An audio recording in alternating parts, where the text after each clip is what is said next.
Assalamualaikum warahmatullahi wabarakatuh, and we're back in JEMAH Talk. Today is the fifth episode of this series. Alhamdulillah, it has been like 5 weeks since the first episode. And for those who are still new in JEMAH Talk, JEMAH stands for Jom Sembang Mental Health, and we are going to talk about mental health all the way to the finishing line. So before this, we have survivors talking about their experience in struggling with their mental health issues, and also we have two professionals, which are a psychiatrist and also a clinical psychologist. And today would be very, very special. Today would be very, very special to me also. Because right now, sekarang ni bersama saya adalah ibu mentua saya sendiri, Alhamdulillah, Dr. Sakinah Thomas. Ya, dan sekarang ni beliau berada di Turki, bukan di Malaysia. Nampak sekarang ni semua gelap je kan? And we can see that she is in a bright place right now. There are so many sunlight over there. So she's actually she's in a daylight actually right now. Kan Umi kan? Yes, Okay, yes. before we start, I would like to introduce myself. My name is Muhammad Farid Nazrin, and I've been diagnosed with schizoaffective disorder for 3 years already. Alhamdulillah, it's both a trial and also a blessing for me. Alhamdulillah, I have finally found a way to look at it as a blessing from Allah Subhanahu Wa Taala. So, okay, before we go any further, let us hear the introduction from my from my beloved mother-in-law. Okay, Umi. Okay, yes. I'm working as a lecturer in Uskuda University. So it's my pleasure to be here actually to be invited for this talk, and I'm happy to contribute something for Paris, yes, inshallah. So, Umi is working as a discourse analyst, right, Umi? Yes, yes. Yeah, so she's a discourse analyst, and I'm a data analyst. So we both are analysts here. But she's an international analyst, and I'm a local analyst. So what actually calls me to invite Umi to our talk today is because the first time when I met her, I was about to take her daughter's hand for marriage, and something that she said was really opened up my heart. It was very profound.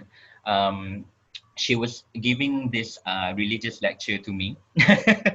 It was such an unusual introduction actually, because usually it's not, we're going to marry someone's daughter, and we're meeting her mother, and usually the mother's question would be, what are you working as? How much do you gain in a month? How big is your house? But Umi, she gave a lot of religious reminders. She quoted a lot of hadith. She quoted a lot of Quran verses. So I was amazed with her. And then one thing that she said was so profound. When I myself had to ask her, Umi, I'm working as a teacher, and I gain this much in a month. So are you okay with that? I was not a rich man at that time. I'm still not a rich man right now. Well, I was not so rich. My monthly income was not that much. So what she said was, Faris, I don't mind what you do in life as long as you receive Allah's blessing with it, Allah's ridha. So, mashallah, at that time I was like, oh, I'm so touched with her, with her You words. have a rich heart, Paris. You have a very rich heart. Alhamdulillah. So that is why I called her today. I invited her today to talk about something which is really close to us on a daily basis actually. Sometimes we are tested with a lot of trials, maybe something that we did not expect, or maybe it was something it was in shock. It kind of like affected our hearts as also. And when we are given this kind of trials, we could feel that we are being tested by Allah Subhanahu Wa Taala. And sometimes we are feeling sad because of it. And sometimes we totally forgot who is the rightful owner of our hearts. We try to find some remedies which is not from our Allah Subhanahu Wa Taala. So that is why today's topic would be the rightful owners of our hearts. So I'm going to start by telling a story about my own experience. 3 years ago, I was diagnosed with a mental illness. And yes, subhanAllah, it was something really shocking to me because I was given an illness which is highly stigmatized by other people, right? When we are talking about mental illness, people would equalize it as craziness, insanity, right? So I was asking myself, am I that insane? What about my religion? Is it valid for me now? Because I've heard this stigma saying that crazy people, their religion would not be valid for them anymore. So what about my amalan practice, kan, religious practice before this? Was it valid? Was it accepted by Allah Subhanahu Wa Taala? So I was sad. And I told my sadness to some of my friends, and sometimes on Facebook, online. So I received a lot of positive feedbacks, and also the not so positive feedbacks. Some of them would say that being sad means that you're away from Allah Subhanahu Wa Taala. You're so far away from Allah Subhanahu Wa Taala because you don't remind yourself about Him, and it is sin. It is a sin to be away from Allah Subhanahu Wa Taala. So that time I retaliated so much, because if sadness is a sin, then why would Allah give us that kind of emotion? Right, Umi? So in your opinion, Umi, to our viewers out there, maybe they are still wondering, is it really a sin to feel sad and depressed because of something that had happened in our life? Okay, right. Thank you, Faris. All right. So just to say something, starting from, is it sinful to feel sad? Of course it's not, because sadness is not a guilt, but it's a gift. It's a gift. It's a blessing. If hearts are meant to be broken, hearts are also meant to be healed. It means God is the best of healers. He's the one who's healing us. We are allowed to feel sad and depressed because sadness is an emotion that's given by God. He installed in us these emotions. So it's not wrong, it's not sinful to feel sad. It's normal. As human, we feel sad. And when the sadness comes, it's like sometimes like we feel lost, we feel like we don't know what to do at that time. But this is something that's a gift. Why I say it's a gift? Because it's actually Allah's calling. Allah is calling us to turn back to Him, to go back to Him. It's a beautiful gift, actually. If we can view it in that way, you will appreciate it. But sometimes we'll complain about it and all that. But if you can view it as a gift from Allah, from God, you'll appreciate it. Even the prophets, like Prophet Muhammad sallallahu alaihi wasallam, he also went through the year of sadness.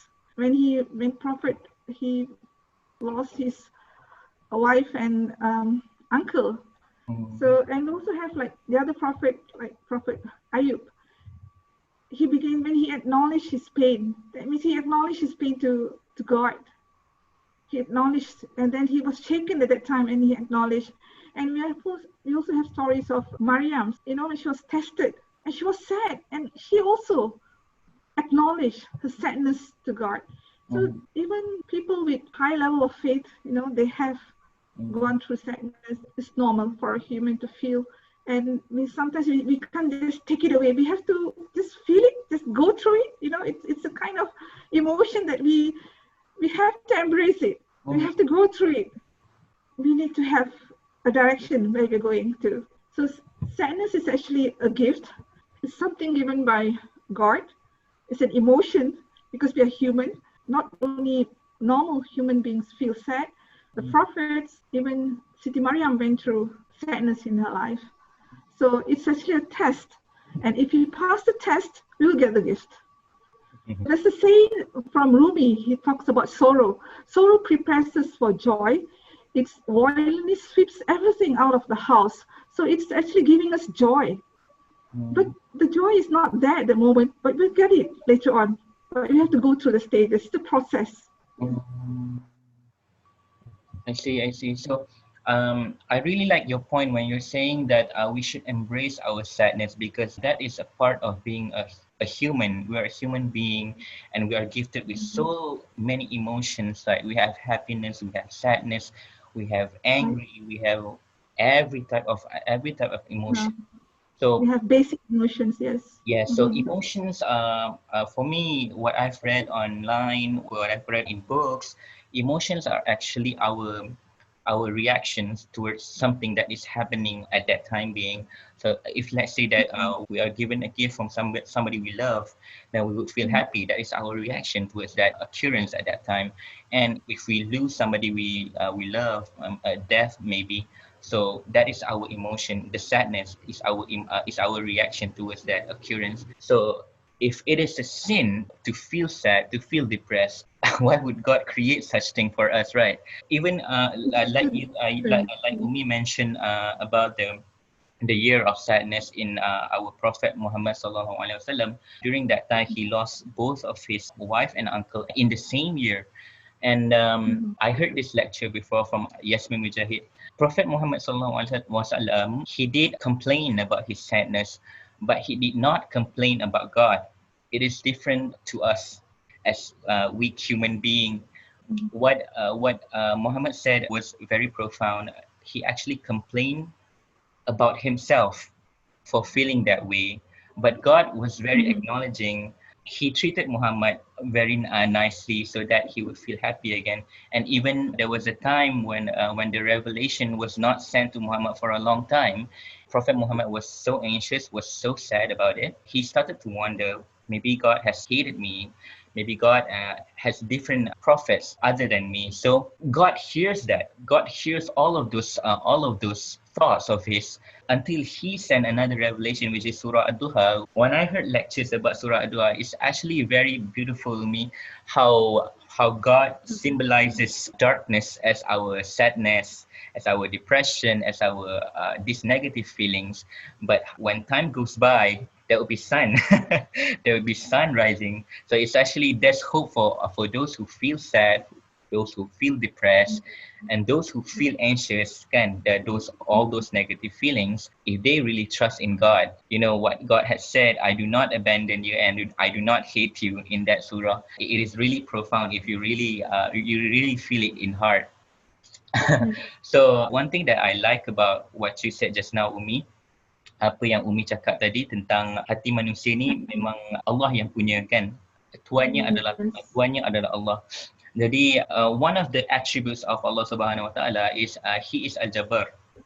Al-Jabbar means the one who mends, the one who mends, the one who fixes. Kan? It is different than human beings. If let's say your car breaks down on me in the middle of the road, and a mechanic comes, and the mechanic fixes the problem, and after that when he leaves, it doesn't really guarantee that your car will not break down again. Right? So from time to time you would experience a lot of breakdowns. So that is human being. You know, human being can fix, but it does not make it stronger. Allah, on the other hand, one of the attributes is Al-Jabbar. So he fixes, he mends it. He fixed something in our heart, and then after he strengthens it, which is so much different.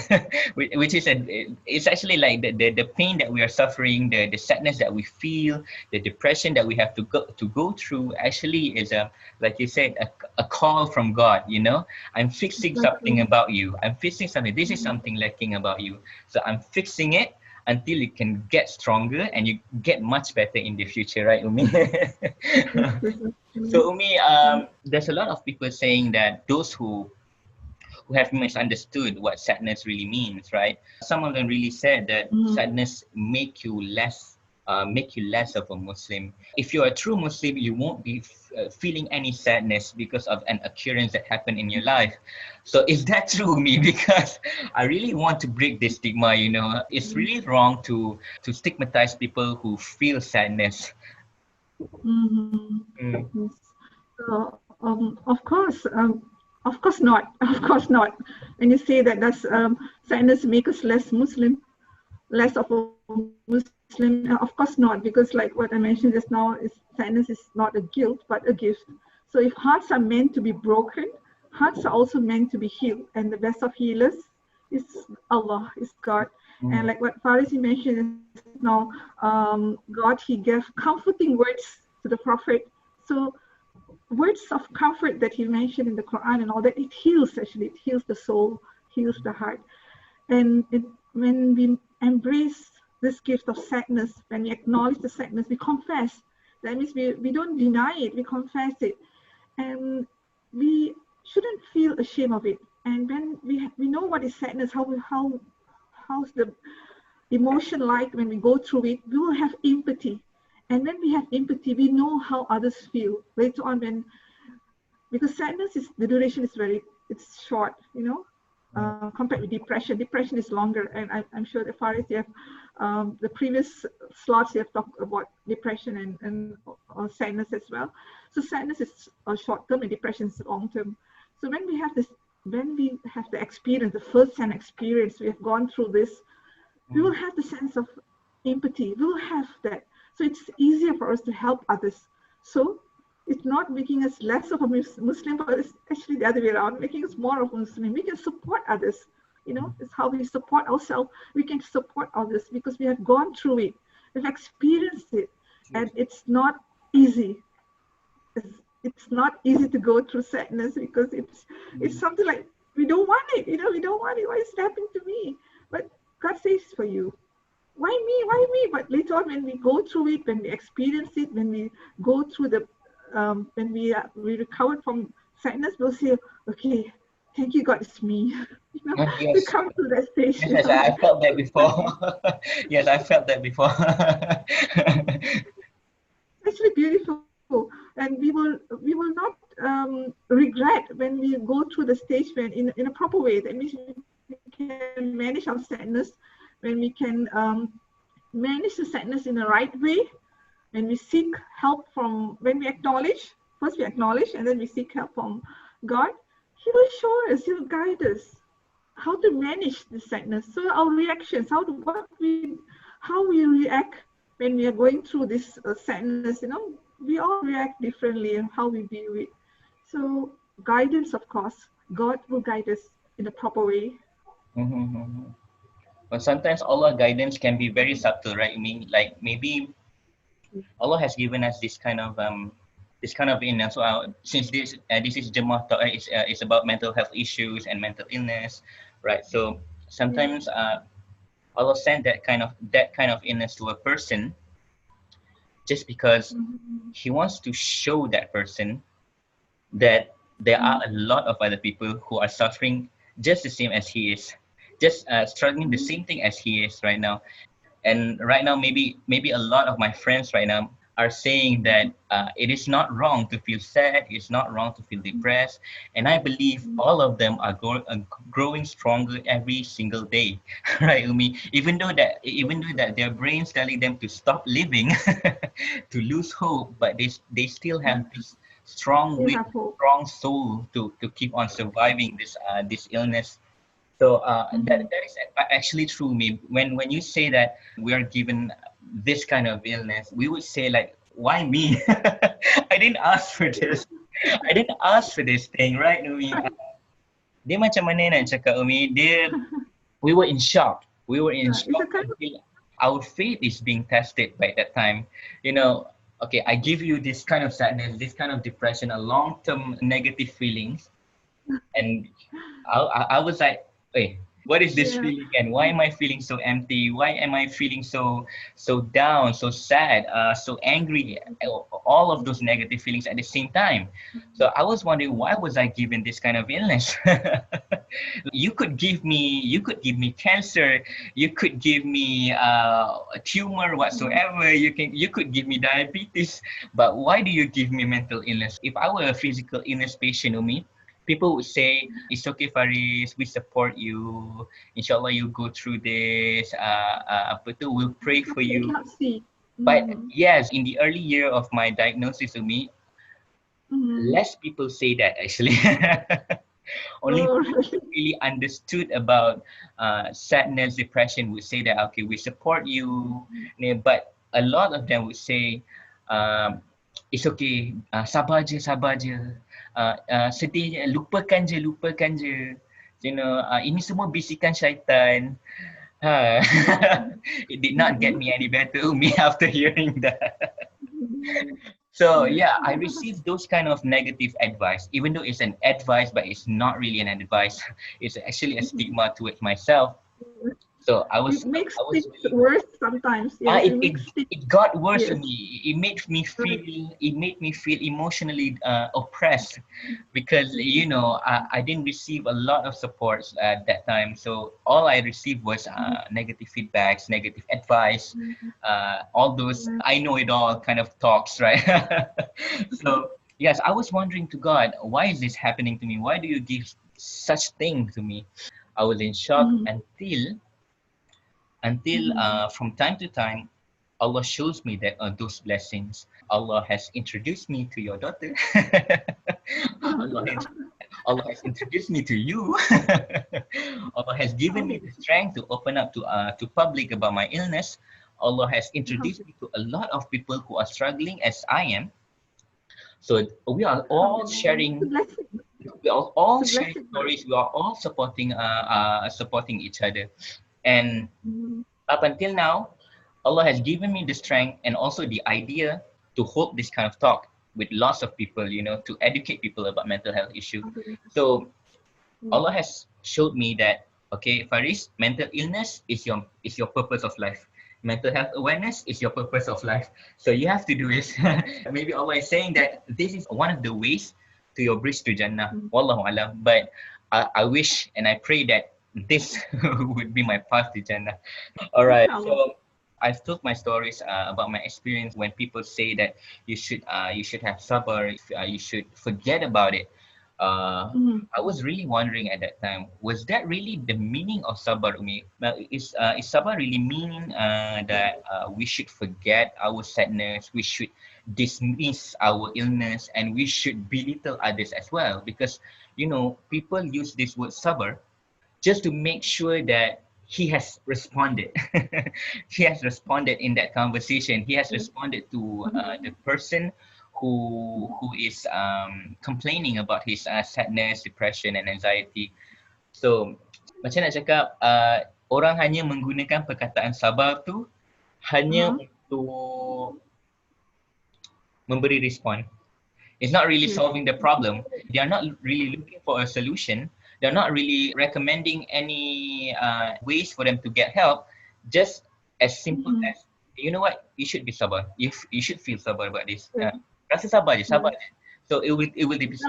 They want to close it. They want to close the story, but actually it's not. They can't do it that way. They will just like want to ending up something, but actually it's Yes, not. yes. It's not. Umi have gone through people saying that sabar je, sabar je. Then you just Sabar je. sabar is the lowest level, like just that, you know. But sabar means more than that. It means So, like, mm, yeah.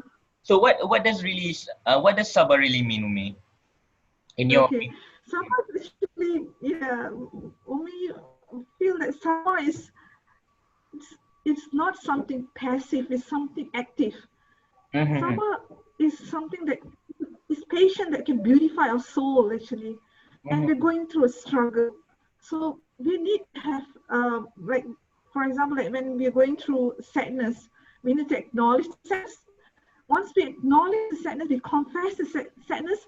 That means it's something that's we're shaken. We're shaken. You know, we feel so tense at that time, and it's painful. You know, it's just so painful. So we can't just sit still.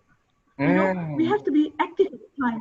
So sabar is something like we have to go through the struggle in the right way, in the right direction, and it's something that can beautify our souls. So it will make us feel rely on God. Let's say we went through an unexpected situation and we're shaken, so we want to survive. So we can't just sit still. Let's say we are pushed into an ocean at that time. This sabar is like you have to struggle. You know, it's the kind of active. It's not passive. Mm. So we are going through a healing process at that time. Mm. Healing process, it takes time. Of course, sabar means patient. It means we acknowledging, and we also need to know that sabar is like we're understanding. We need to have good thoughts that Mm. Allah is giving us this situation for a very good reason. Everything happened for a beautiful reason. So we have to, shift our mindset to something that's beautiful. That's how we get beautiful sabar. It's easy to say, but people been going through that, we were like, you know, So it's like a struggle. After we survive, we want to strive, and then we want to thrive. So it's the healing process. It takes time. Yeah. Yeah. So I really like what Umi said. Sabar is not actually a passive thing. It's actually an active. It's an active Right. action. It doesn't mean that if you feel sad, then you should feel sabar. And sabar meaning like you should just lie down and then go to sleep and then everything will be okay after that. It's not that is not the kind of sabar that we are looking for. And what you said was very profound, which is we have to build that sabar, that patience in ourselves by searching for a solution, right, Umi? Like, Yes. if we're feeling sad Exactly. about it, if we're feeling depressed about it, we should find a solution for our sadness. God Exactly. doesn't ask us to just sit on a praying mat and then just pray for Him until your sadness is gone. No, it's not that. The sadness won't just disappear just like that, but we have to embrace our sadness. We have to feel it, and then we have to rationalize ourselves. How could I find a solution for this sadness? And that is very We true. take actions. Hmm? We take actions. We take actions. We being Yes. active. We take action. Yes, and that is Positive. including going to a psychiatrist or a clinical psychologist or a counselor or a best friend of yours that Yes. you really trust or a family members that you really love and trust who could really listen to you and who could really connect their hearts to yours. So Exactly.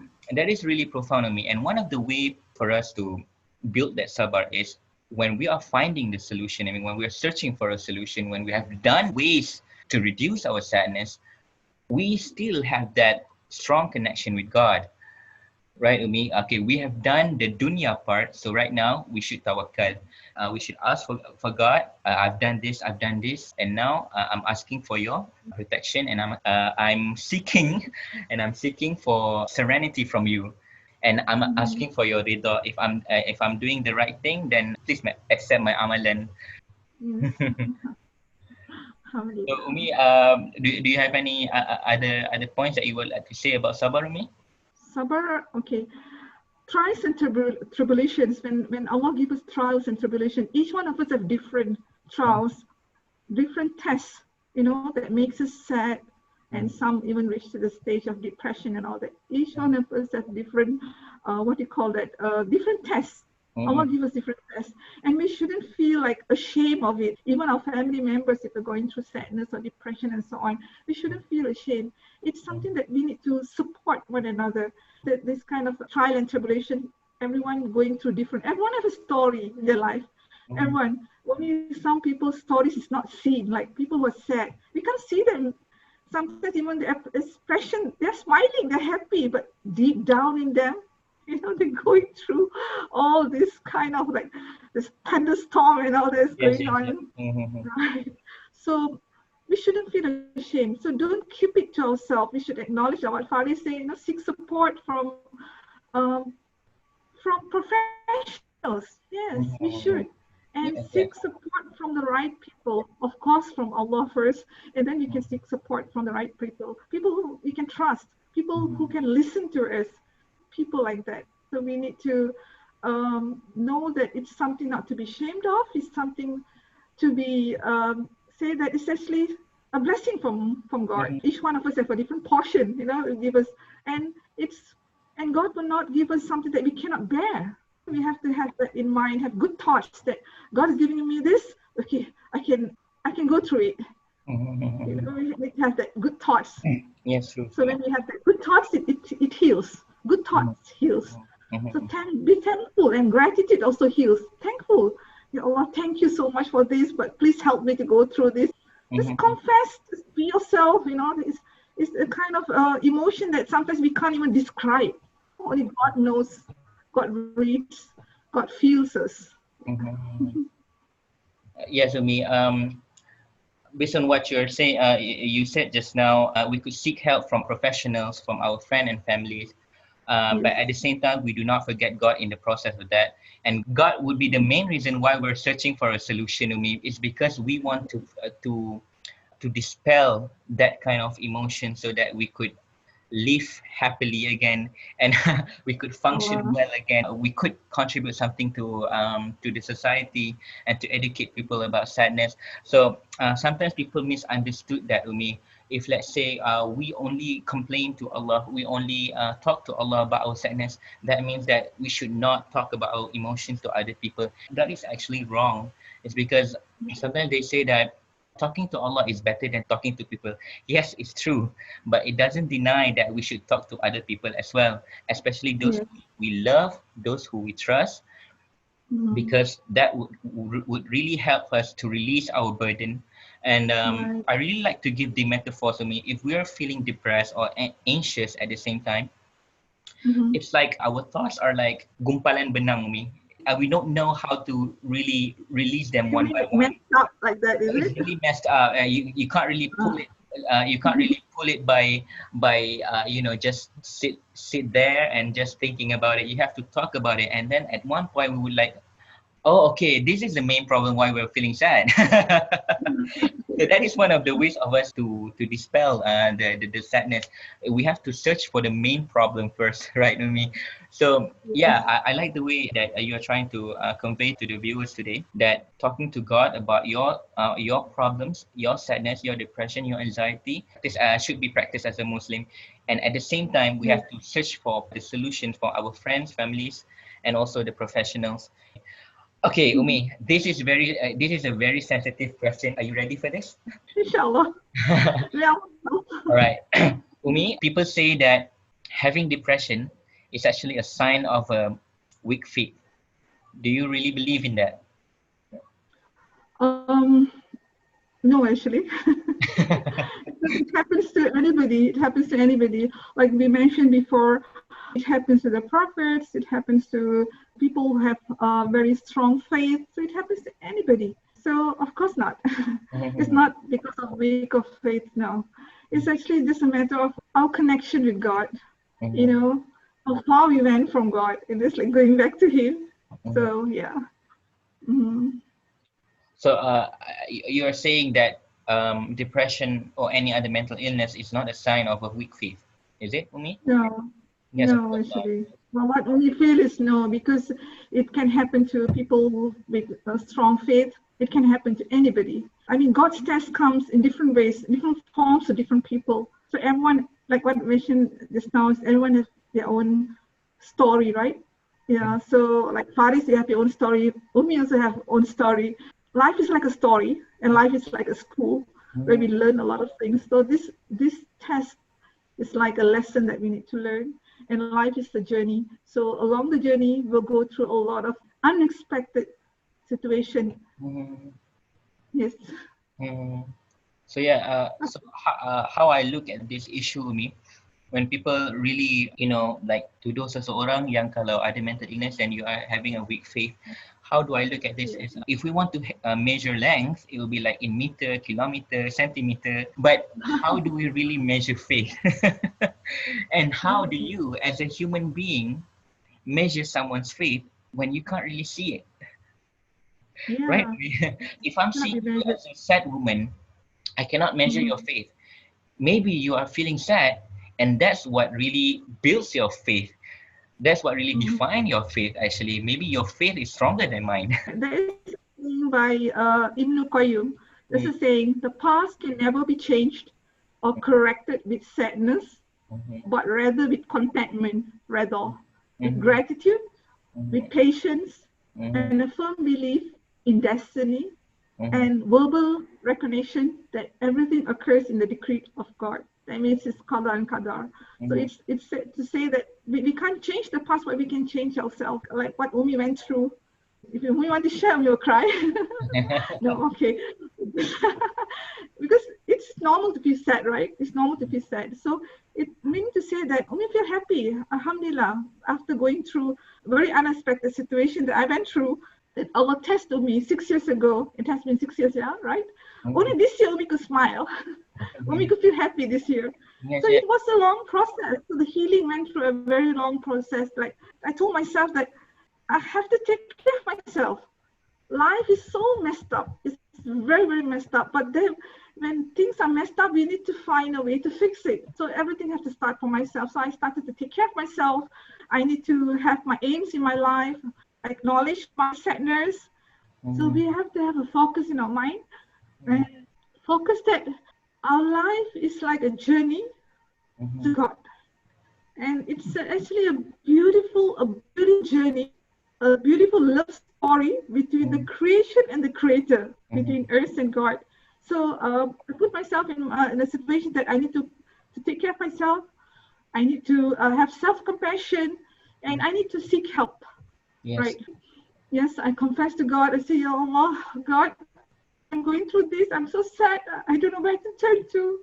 Yes, of course, I went through counseling. I also got help from psychotherapists and Professor Malik Badri. So I'm very touched by the way he mentioned about this. He said that don't invite the sadness into your heart. Embrace the sadness, but don't invite your heart. So he will say that okay, it's okay to feel sad. It's normal to feel sad. You can cry, but don't invite into your heart. Your heart is for Allah. Your heart is to be filled by God. You know, the rightful order, like what Faris mentioned. That. So each time when I feel sad, like I don't know where to turn to, I will just talk to him, and he will reply. Doesn't matter what time, he will reply. Midnight, whatever time, he will reply. So he told me that don't invite. He said, please don't invite the sadness. You will feel this. You will go through this. This will end. This will soon end. This will go, you will overcome this. Just focus on your work. Focus on God. Focus on what you want to do. Focus on your purpose in life. So that's what Omi did. So Omi focused on Omi's research. So Omi focused on Omi's studies, on his job, on Omi's children. I love them so much, all of you.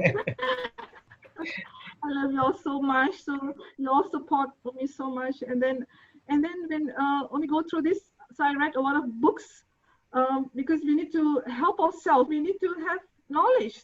We need to have a substance of the soul, you know, to feed our soul. Because our heart, the rightful owner is God. God is the true healer.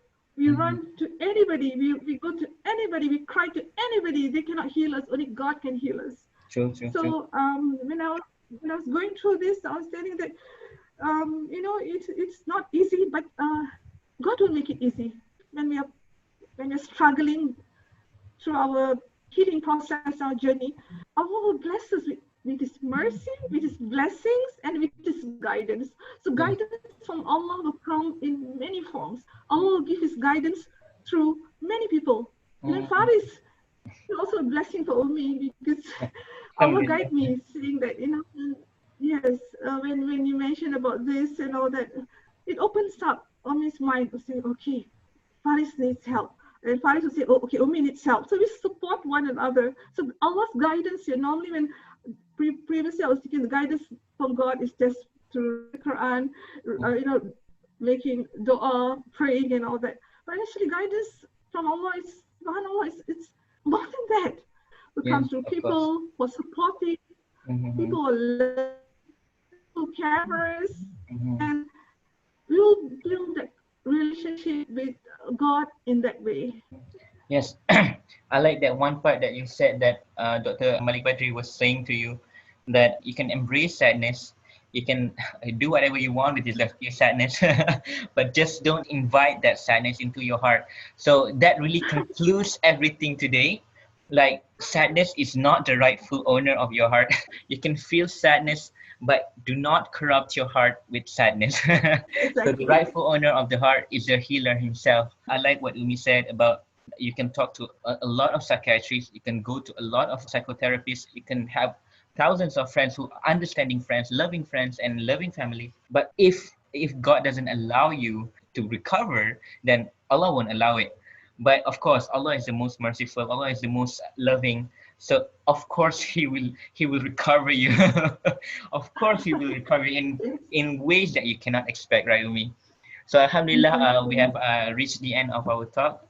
Thank you so much, Umi, for giving us, not just me, giving us such a profound heart-to-heart talk. You're not just talking to your own son-in-law, but you're talking to all. And I hope that our viewers' heart are connected to yours and listen to whatever you were saying.